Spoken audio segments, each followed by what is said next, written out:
Health. ഉടലിലും ഉയിരിലും അതുപോൽ മനസ്സിലും ആരോഗ്യം നിറയാൻ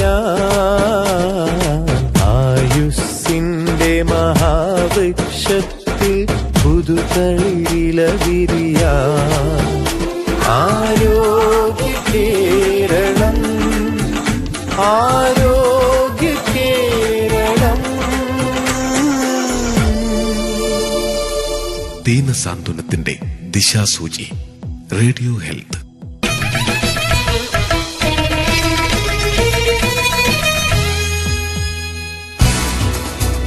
നമസ്കാരം. എല്ലാ ശ്രോതാക്കൾക്കും റേഡിയോ ഹെൽത്തിലേക്ക് സ്വാഗതം.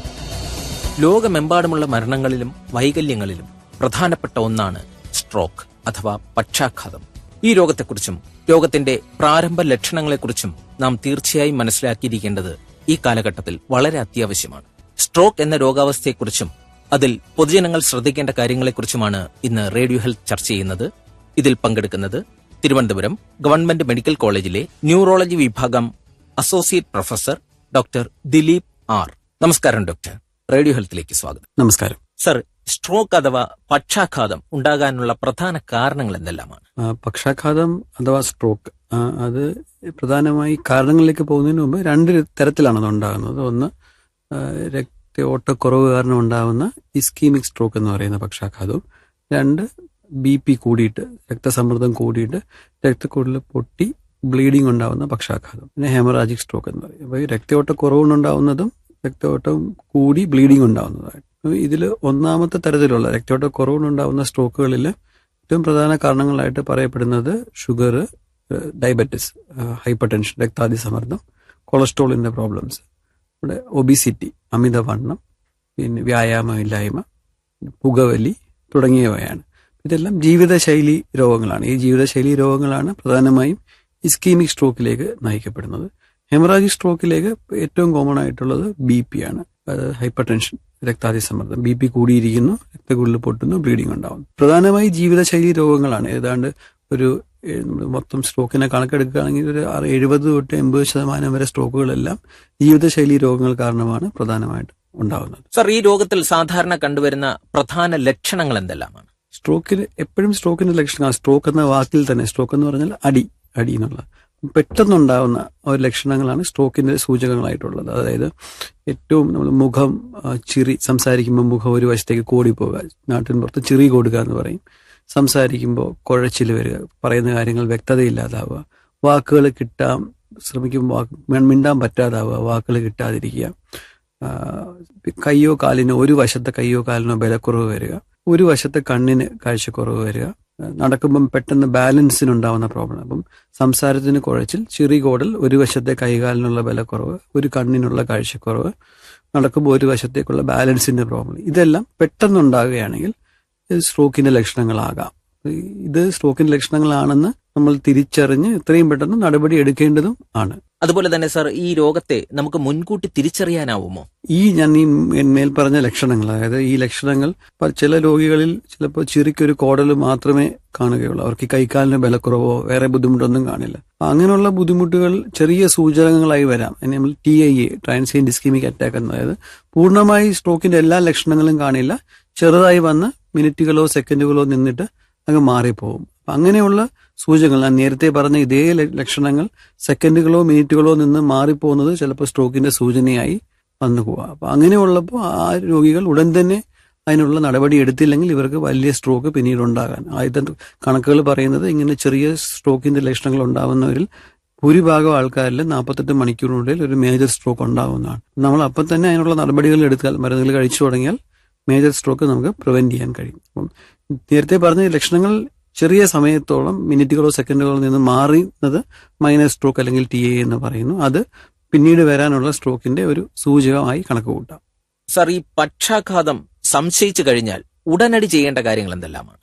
പക്ഷാഘാതത്തിന്റെ ലക്ഷണങ്ങൾ, മേൽ പറഞ്ഞ ലക്ഷണങ്ങൾ നമുക്ക് മനസ്സിലായി. രോഗിക്ക്, നമ്മുടെ മുമ്പിലിരിക്കുന്ന ഒരാൾക്ക് പക്ഷാഘാതം ഉണ്ടെന്ന് സംശയം തോന്നിയാൽ അങ്ങനെയുള്ള രോഗികളിൽ കാര്യമായി ഫസ്റ്റ് എയ്ഡിനൊന്നും ഒരു റോളും ഇല്ല. അപ്പം നമുക്കറിയാം, ഇപ്പോൾ നെഞ്ചുവേന വന്നാൽ നമ്മൾ നാക്കിനടിയിൽ ഗുളിക ഇട്ട് കൊടുക്കാൻ ഒക്കെ പറയാറുണ്ട്, സോർബിട്രേറ്റ് ഗുളിക. പക്ഷേ സ്ട്രോക്കിന്റെ ലക്ഷണം വന്നു കഴിഞ്ഞാൽ അങ്ങനെ ഒരു ഫസ്റ്റ് എയ്ഡ് ചികിത്സയില്ല.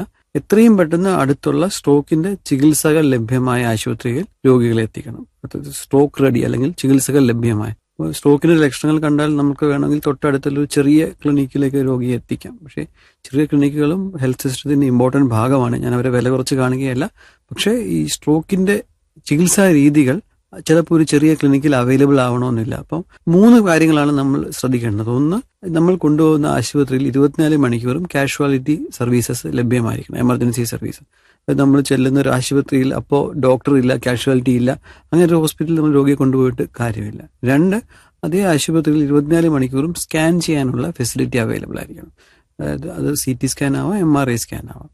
അപ്പോൾ നമ്മളൊരു ആശുപത്രി ചെല്ലുന്നു, അവിടെ ഡോക്ടറെ കാണാൻ കഴിയും, പക്ഷെ അവിടെ സ്കാൻ ഇല്ല. പിന്നെ നമ്മൾ വെളിയിലേക്ക് സ്കാൻ ചെയ്യാൻ പോകണം, നമ്മുടെ സമയം പൊയ്ക്കൊണ്ടിരിക്കുകയാണ്. അപ്പോൾ ആശുപത്രിയിൽ 24/7 24 മണിക്കൂറും സ്കാൻ ചെയ്യാനുള്ള ഫെസിലിറ്റി വേണം. 3, ആ ആശുപത്രിയിൽ ഈ സ്ട്രോക്കിന്റെ രക്തക്കട്ട അലിയിച്ച് കളയാനുള്ള മരുന്ന് കൊടുക്കാനുള്ള ഫെസിലിറ്റിയും ഉള്ളൊരു ഹോസ്പിറ്റലായിരിക്കണം. ഇല്ലെങ്കിൽ നമ്മൾ ഒരു ഹോസ്പിറ്റലിൽ പോയി ഡോക്ടറെ കണ്ടു, സ്കാൻ ചെയ്തു, സ്ട്രോക്കാന്ന് മനസ്സിലായി, പക്ഷെ അലിയിച്ച് കളയാനുള്ള മരുന്ന് കൊടുക്കാൻ മാർഗമില്ല, അതിന് പിന്നെ വേറെ ആശുപത്രി കൊണ്ടുപോകണം.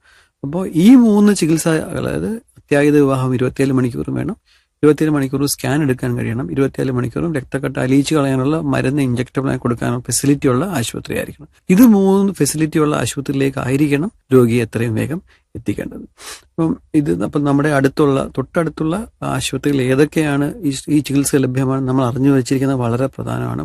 ചിലപ്പോൾ നമ്മുടെ മാതാപിതാക്കൾ വളരെ ദൂരെ ആയിരിക്കാം, നമ്മുടെ റിലേറ്റീവ്സ് ദൂരെ ആയിരിക്കും. അപ്പോൾ അവരുടെ അടുത്തുള്ള ഹോസ്പിറ്റൽസ് ഏതൊക്കെയാണ് എന്ന് നമ്മളൊന്ന് അറിഞ്ഞു വെച്ചിരിക്കുന്നത് നമുക്കും അതുകൊണ്ട് ഗുണം ചെയ്യും, പേഷ്യൻസിനും അതുകൊണ്ട് ഗുണം ചെയ്യും. അപ്പോൾ ഇതിന് ഈ ചികിത്സകളൊക്കെ ഇപ്പം ഞാൻ പറഞ്ഞു, ഇത് താമസിക്കരുതെന്ന്. കാരണം ഓരോ മിനിറ്റ് താമസിക്കുന്നതനുസരിച്ച് ഈ പക്ഷാഘാതമുള്ള രോഗികളിൽ അവരുടെ തലച്ചോറിൽ 20 ലക്ഷം ഞരമ്പുകളാണ് ഡാമേജ് ആയിക്കൊണ്ടിരിക്കുന്നത്. അപ്പം തലച്ചോറിപ്പം നമുക്കറിയാം, കിഡ്നി, കരൾ, അതൊക്കെ നമുക്ക് ട്രാൻസ്പ്ലാന്റ് ചെയ്ത് മാറ്റാൻ പറ്റും. ഡാമേജ് വന്നാൽ നമുക്കത് മാറ്റി വെക്കാൻ പറ്റും. പക്ഷെ ബ്രെയിൻ അങ്ങനെയല്ല.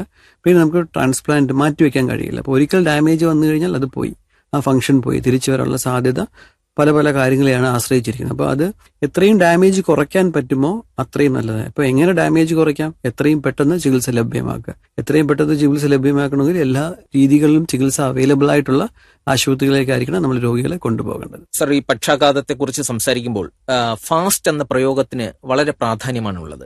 എന്താണ് അതിനെക്കുറിച്ച് പറയാൻ? കുറച്ചു മുമ്പ് നമ്മൾ പറഞ്ഞു സ്ട്രോക്കിന്റെ ലക്ഷണങ്ങൾ എന്തൊക്കെയാണെന്ന്. അപ്പൊ അതിൽ ഞാനൊരു 6-7 ലക്ഷണങ്ങൾ പറയുകയുണ്ടായി. ഇപ്പൊ ഈ 6-7 ലക്ഷണങ്ങളിൽ ഏറ്റവും സാധാരണയായി കാണുന്ന 3 ലക്ഷണങ്ങളെ എടുത്തിട്ട് കമ്പൈൻ ചെയ്തുണ്ടാക്കിയ ഒരു കോഡ് ഫോമാണ് ഫാസ്റ്റ് എന്ന് പറയുന്നത്. അതായത് F എന്ന് പറയുന്നത് ഫേസ്, മുഖം, ചിറി കോടി സംസാരിക്കുമ്പോൾ ചിറി കൊടുക്കുക.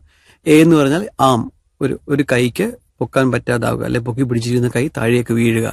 S എന്ന് പറയുന്നത് സ്പീച്ച്, സംസാരിക്കുമ്പോൾ ഉള്ള കുഴച്ചിൽ. അപ്പം ഈ ചിറി കോടുക, സംസാരത്തിന് കുഴച്ചിൽ, ഒരു കൈക്കോ കാലിനോ ബലക്കുറവ് വരിക എന്ന് പറഞ്ഞാൽ അത് സ്ട്രോക്കിന്റെ ലക്ഷണമാണ് എന്ന് നമ്മൾ പെട്ടെന്ന് മനസ്സിലാക്കണം. T എന്ന് പറഞ്ഞാൽ ടൈം ഈസ് ബ്രെയിൻ എന്നാണ്. അതായത് സമയം തലച്ചോറാണ്. എത്രയും പെട്ടെന്ന് രോഗിയെ ആശുപത്രിയിൽ എത്തിക്കണം. അതുകൊണ്ടാണ് അപ്പം ഫാസ്റ്റ് എന്ന് പറയുന്നത് പൊതുജനത്തിന്റെ ഇടയിൽ ഈ സ്ട്രോക്കിനെ കുറിച്ചുള്ള ലക്ഷണങ്ങളുടെ അവബോധം ഉണ്ടാക്കാൻ വേണ്ടി ഉപയോഗിക്കുന്ന ഒരു കോഡ് രൂപമാണ്. ഇപ്പോൾ FAS പല രോഗികളും ചോദിക്കും, സാർ എങ്ങനെയാണ് സ്ട്രോക്കിന്റെ ലക്ഷണങ്ങൾ തിരിച്ചറിയുക? ഒന്ന് ഇവർക്ക് നമുക്ക് പറഞ്ഞു കൊടുക്കാം. ചിറി കൂടുകയോ കൈക്കോ കാലിനോ ബലക്കുറവ് വരികയോ സംസാരത്തിന് കുഴച്ചിലോ വരികയാണെങ്കിൽ അത് സ്ട്രോക്കിന്റെ ലക്ഷണമാകും. എത്രയും പെട്ടെന്ന് ടൈം ബ്രെയിനാണ് സ്ട്രോക്കിന്റെ ചികിത്സകൾ ലഭ്യമായ ആശുപത്രിയിലേക്ക് രോഗിയെ എത്തിക്കേണ്ടതാണ്. സർ, പക്ഷാഘാതത്തിന്റെ ചികിത്സാ രീതിയെക്കുറിച്ചൊന്ന് പറയാമോ? അപ്പം ഞാൻ നേരത്തെ പറഞ്ഞു സ്ട്രോക്കിന്റെ ടൈം ഈസ് ബ്രെയിൻ. എല്ലാം ടൈം, നമ്മൾ സമയം, ചികിത്സ താമസിക്കുന്നതനുസരിച്ച് ഡാമേജ് കൂടും. ഡാമേജ് കൂടുന്നതനുസരിച്ച് രോഗിക്ക് തിരികെ ജീവിതത്തിലേക്ക് വരാനുള്ള സാധ്യത കുറയും. അപ്പോൾ എത്രയും പെട്ടെന്ന് ചികിത്സകൾ നൽകുകയാണെങ്കിൽ അത്രയും കൂടുതൽ രോഗിക്ക് ബെനിഫിറ്റ് ആയിരിക്കും. വൈകല്യങ്ങൾ കുറഞ്ഞിരിക്കും, മരണനിരക്കും കുറഞ്ഞിരിക്കും. അപ്പോൾ ഈ 2 പ്രധാനമായി രക്തയോട്ട കുറവുണ്ടാകുന്ന സ്ട്രോക്ക് ആണെങ്കിൽ അത് 2 രീതികളിലുള്ളതാണ് അക്യൂട്ട് ചികിത്സാ രീതികൾ. എമർജൻസി അടിയന്തരമായി നമ്മൾ അവലംബിക്കേണ്ട 2 ചികിത്സാ രീതികളാണ് ഉള്ളത്. ഒന്ന്, ക്ലോട്ട് അലിയിച്ച് കളയാനുള്ള മരുന്ന് വെയിൻ വഴി ഇഞ്ചക്ട് ചെയ്യുന്ന IV ത്രോംബോളിസിസ് ചികിത്സയാണ് ഒന്നാമത്തത്. 2, വലിയ ക്ലോട്ട് ആണെങ്കിൽ അത് കാത്ത് ലാബിലേക്ക് രോഗിയെ ഷിഫ്റ്റ് ചെയ്ത് കാത്ത് ലാബിൽ വെച്ച് ആൻജിയോഗ്രാം ചെയ്ത് ആ ക്ലോട്ട് എടുത്തു മാറ്റുന്ന ചികിത്സയാണ് മെക്കാനിക്കൽ ത്രോംബെക്ടമി എന്ന് പറയുന്നത്. ഈ IV ത്രോംബോളിസിസ്, ഇൻട്രാവീനസ് ത്രോംബോളിസിസ്, അതായത് ഒരു മരുന്ന് ആൾട്ടിപ്ലേസ് അല്ലെ ടെനറ്റിപ്ലേസ് എന്ന് പറയുന്ന ഒരു മരുന്ന് നമ്മൾ വെയിൻ വഴി, രക്തധമനി വഴി ഇഞ്ചക്ഷൻ നൽകുകയും ആ മരുന്ന് തലച്ചോറിനുള്ളിലുള്ള ക്ലോട്ട് ഉള്ളിടത്ത് പോയി ആ ക്ലോട്ടിനെ അലിയിച്ച് കളയുകയും ബ്ലഡ് ഫ്ലോ, രക്തചംക്രമണം തിരിച്ചു വരികയും ചെയ്യുന്നതാണ് അതിന്റെ ഒന്നാമത്തെ ചികിത്സയുടെ കൺസെപ്റ്റ്. ഇപ്പൊ രോഗിയുടെ ലക്ഷണങ്ങൾ ഉണ്ടായി 4.5 മണിക്കൂറിനുള്ളിലാണ് നമ്മൾ ഈ ചികിത്സ കൊടുക്കേണ്ടത്. 4.5 മണിക്കൂറിന് ശേഷം കൊടുത്താൽ ഇതിന് വേണ്ടമായ ഫലപ്രാപ്തി കിട്ടാറില്ല. അപ്പോൾ രോഗി ലക്ഷണങ്ങൾ ഉണ്ടായി 4.5 മണിക്കൂറിനുള്ളിലാണെങ്കിലാണ് നമുക്ക് ഈ മരുന്ന് കൊടുക്കുക. അപ്പോൾ അവിടെയും ഈ ടൈം ഈസ് ബ്രെയിൻ ഉണ്ട്. നമ്മൾ വെച്ച് ഇപ്പോൾ ചികിത്സകൾ ലഭ്യമല്ലാത്ത ആശുപത്രിയിൽ പോയി സമയം കളയുന്നതനുസരിച്ച് നമ്മൾ ചികിത്സ ലഭ്യമായ ആശുപത്രിയിൽ എത്തുമ്പോൾ ചിലപ്പോൾ ഈ 4.5 മണിക്കൂർ കഴിഞ്ഞെന്നിരിക്കും. നേരെ നമ്മൾ ആശുപത്രിയിൽ പോയി കഴിഞ്ഞാൽ മിക്കവാറും നമ്മൾ 4.5 മണിക്കൂറിനുള്ളിലായിരിക്കും എത്തിച്ചേരുന്നത്. രണ്ടാമത്തെ ചികിത്സാ രീതി ഞാൻ നേരത്തെ പറഞ്ഞു, കാത്ത് ലാബിലുള്ള മെക്കാനിക്കൽ ത്രോംബെക്ടമി എന്ന ചികിത്സാ രീതി. അത് കാലിലെ ഫെമറൽ രക്തക്കുഴൽ വഴി ഒരു ട്യൂബ് ഉള്ളിൽ കൊണ്ടുപോയി മൈക്രോ കത്തീറ്റർ, മൈക്രോ വയർ ഉപയോഗിച്ച് ആ ക്ലോട്ടിനെ സ്റ്റെന്റ് മുഖേന റിമൂവ് ചെയ്യുന്ന ചികിത്സയാണ് മെക്കാനിക്കൽ ത്രോംബെക്ടമി എന്ന് പറയുന്നത്. ഇവിടെയും ആ ക്ലോട്ട് മാറ്റുമ്പോൾ രക്തചംക്രമണം തിരിച്ചു വരികയും ഡാമേജ് കുറയുകയും രോഗി തിരിച്ച് ജീവിതത്തിലേക്ക് വരാനുള്ള സാധ്യത കൂടുകയും ചെയ്യുകയാണ്. അപ്പോൾ പ്രധാനമായി 2 IV ത്രോംബോളൈസിസ്, അലിയിച്ച് കളയുന്ന ചികിത്സ, 2 ക്ലോട്ട് കാത്ത് ലാബിൽ മാറ്റുന്ന ചികിത്സ, മെക്കാനിക്കൽ ത്രോംബെക്ടമി. സർ, ഈ പക്ഷാഘാതം ബാധിച്ചവരിൽ പുനരധിവാസ ചികിത്സയ്ക്ക് ഏറെ പ്രാധാന്യമില്ലേ? അതിനെക്കുറിച്ച് എന്താണ് പറയാനുള്ളത്? ഒരു സ്ട്രോക്ക് രോഗി വന്നു കഴിഞ്ഞാൽ നമ്മൾ ഈ അടിയന്തരമായ ചികിത്സകൾ നൽകി കഴിഞ്ഞാലും ഇതിലൊരു 30-40% രോഗികളിൽ വൈകല്യങ്ങൾ വരാറുണ്ട്. കാരണം ഡാമേജ് വന്ന ഭാഗം, ഓൾറെഡി ഡാമേജ് വന്ന ഭാഗം നമുക്ക് തിരിച്ചു കൊണ്ടുവരാൻ കഴിയില്ല. അപ്പൊ അതിന് തിരിച്ച് ജീവിതത്തിലേക്ക് രോഗിയെ കൊണ്ടുവരാൻ പ്രധാനമായും പുനരധിവാസം വളരെ പ്രധാനമാണ്. അപ്പൊ പുനരധിവാസം എപ്പം ആരംഭിക്കാം എന്ന് പലരും ചോദിക്കാറുണ്ട്. സ്റ്റേബിൾ ആയിട്ടുള്ള ഒരു പേഷ്യന്റ് രോഗിയിൽ ഏറ്റവും 24 മണിക്കൂർ, 24 തൊട്ട് 48 മണിക്കൂറിനുള്ളിൽ തന്നെ നമുക്ക് പുനരധിവാസം സ്റ്റാർട്ട് ചെയ്യാൻ പറ്റും. പുനരധിവാസം, അതായത് ന്യൂറോ റീഹാബിലിറ്റേഷനിൽ പല ഭാഗങ്ങളുണ്ട്. ഒന്ന് ഫിസിയോതെറാപ്പി, അതായത് കൈയുടെയും കാലിന്റെയും ബലക്കുറവിനായിട്ട് ചെയ്യുന്ന, നമ്മൾ എളുപ്പത്തിൽ പറയുകയാണെങ്കിൽ എക്സസൈസുകൾ. 2 സ്പീച്ച് തെറാപ്പി, സംസാരത്തിന് കുഴച്ചിലോ വാക്കുകൾ കിട്ടാൻ ബുദ്ധിമുട്ടോ ഉള്ളവർക്ക് സ്പീച്ച് തെറാപ്പി ചെയ്യാം. 3 ഓക്കുപേഷണൽ തെറാപ്പി, അതായത് നമ്മുടെ ജീവിതത്തിൽ ഒരു ഫലപ്രാപ്തിയുള്ള കാര്യം ചെയ്തെടുക്കാനായിട്ട് നമ്മുടെ കൈകളുടെയൊക്കെ ഫൈൻ സ്കിൽസ് വളരെ ഇമ്പോർട്ടൻ്റ് ആണ്. അങ്ങനെയുള്ള ഓക്കുപേഷൻ. അപ്പൊ ഈ 3 കമ്പോണൻസ് കൂടെ ചേരുന്നതിനെയാണ് നമ്മൾ പുനരധിവാസം എന്ന് പറയുന്നത്. ഈ പുനരധിവാസം ആദ്യത്തെ സ്ട്രോക്ക് വന്ന് ആദ്യത്തെ 3 മുതൽ 6 മാസം വളരെ പ്രാധാന്യമുള്ള സമയമാണ്. ഈ 3 മുതൽ 6 മാസം കൊണ്ടാണ് രോഗിയുടെ പുനരധിവാസം വഴി വൈകല്യങ്ങൾ പരമാവധി കുറയാനുള്ള സാധ്യത. അപ്പൊ ആദ്യത്തെ 3 മുതൽ 6 മാസം രോഗിക്ക് ഫിസിയോതെറാപ്പി വളരെ എക്സ്റ്റെൻസീവായിട്ട് നൽകണം, വളരെ നന്നായി നൽകണം. നൽകിയാൽ സാധാരണ ആൾക്കാർ ചെയ്യുന്നത് 2-3 ദിവസം അല്ലെങ്കിൽ ഒരാഴ്ച ഫിസിയോതെറാപ്പി ചെയ്ത് പിന്നെ അങ്ങ് നിർത്തും. അങ്ങനെ ഒരിക്കലും ചെയ്യാൻ പാടില്ല. ചെയ്യുമ്പോൾ ഒരു മിനിമം ഒരു 3 മാസം കണ്ടിന്യൂസ് ആയിട്ട് ആ ഫിസിയോതെറാപ്പി ചെയ്താൽ നമ്മൾ ജീവിതത്തിലേക്ക് തിരിച്ചു വരാനുള്ള സാധ്യത വളരെ കൂടുതലായിരിക്കും. ഓരോ രോഗിയിലും പുനരധിവാസത്തിന്റെ രീതികൾ വ്യത്യാസമായിരിക്കും, തീവ്രത വ്യത്യാസമായിരിക്കും. അതെല്ലാം ഓരോ രീതി കണ്ടിട്ടായിരിക്കും ഒരു ടീം ഡിസൈഡ് ചെയ്യുന്നത്. സർ, ഈ പക്ഷാഘാതം വരാതിരിക്കുവാനായി ജീവിതശൈലിയിൽ വരുത്തേണ്ട മാറ്റങ്ങൾ എന്തൊക്കെയാണ്? നേരത്തെ ഞാൻ പറഞ്ഞു, സ്ട്രോക്കിന്റെ നല്ലൊരു ശതമാനം കാരണങ്ങളും ജീവിതശൈലി രോഗങ്ങളാണ്. ഉദാഹരണം ഷുഗർ അല്ലെങ്കിൽ കൊളസ്ട്രോൾ, BP.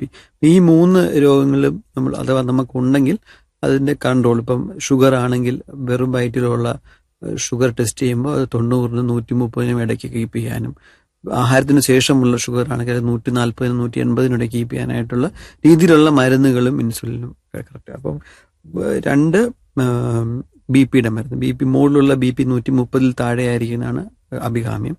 അതിനനുസരിച്ച് അതിന്റെ മരുന്നുകൾ കൃത്യമായി കഴിക്കുകയും ഇടയ്ക്ക് ചെക്ക് ചെയ്യുകയും മരുന്നിന്റെ ഡോസുകളിൽ വ്യതിയാനം വരുത്തുകയും വേണം. കൊളസ്ട്രോളും അതേപോലെ, LDL കൊളസ്ട്രോൾ എപ്പോഴും 70-ൽ താഴെയായിരിക്കുന്നതാണ് അഭികാമ്യം. പിന്നെ ഉള്ളത് വ്യായാമങ്ങളാണ്. നമ്മൾ ഈ അമിതവണ്ണം അല്ലെങ്കിൽ വ്യായാമയില്ലായ്മ അവോയ്ഡ് ചെയ്യാനായി ദിവസം ഒരു 20 മിനിറ്റ്, ആഴ്ചയിൽ ഒരു 5-6 ദിവസം ഒരു 20-30 മിനിറ്റ് നടന്നാൽ മതിയായിരിക്കും. അങ്ങനെ ഭയങ്കര ഓടി നമ്മൾ വിയർക്കണമെന്നല്ല, നടന്നല്ല, ഒരു ബ്രിസ്ക് വാക്കിംഗ് ധാരാളമാണ്. പിന്നെ പുകവലി, മദ്യപാനം, അങ്ങനെയുള്ള ദുശീലങ്ങളുണ്ടെങ്കിൽ അത് നിർത്തുന്നത് നന്നായിരിക്കും.